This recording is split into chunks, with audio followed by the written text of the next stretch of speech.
Update. 2. My mom texted, "Don't come to Thanksgiving. You are too emotional. We need a break from her.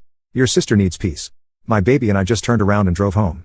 2 weeks later, when they saw where we went and who we were with, and after they won the lottery a few years back and refused to share anything with the rest of the family, my parents basically cut them off. So I called them, told them everything, the text, the drive, my daughter's silence, all of it. They didn't even hesitate. By Thursday, the tickets weren't just resold, they were rerouted. Me, my daughter, Aunt Linda, and Uncle Rob. We were going to Hawaii, and we were leaving that Sunday. I didn't post about it. I didn't mention it to anyone else in the family. I packed light, bought a new swimsuit for my daughter, and told her we were going to see volcanoes and dolphins. She asked if Grandma would be there. I said no. She smiled. The flight was long, but she stayed up almost the whole time, staring out the window like the clouds were fireworks. She held my hand during takeoff, asked a million questions about the ocean, and for the first time in weeks, she laughed. Really laughed, loud, unbothered, completely herself. Back home, I knew the silence wouldn't last. Soon, they would find out where we went and who we were with. And the best part was they were invited. We were 3 days into the trip when my mom finally cracked. I hadn't posted anything publicly, but Aunt Linda wasn't exactly subtle.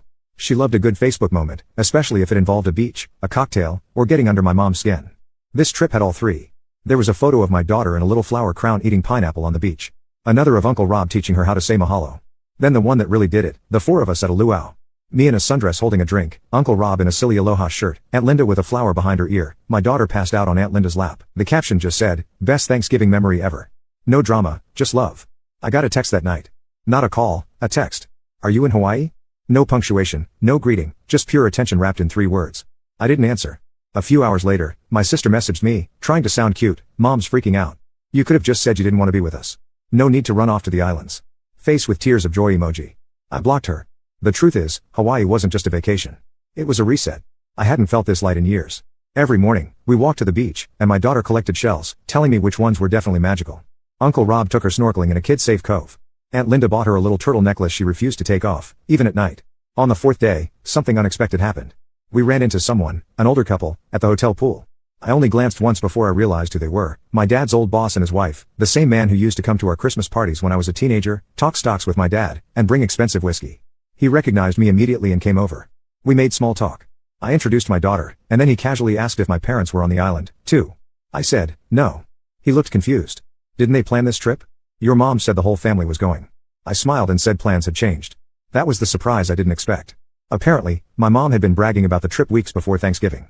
She told people they were going to Hawaii. She told them her daughter had gotten a big promotion and bought the tickets as a thank you. My dad had even requested extra time off. Nope. They were home freezing while we sipped smoothies under palm trees.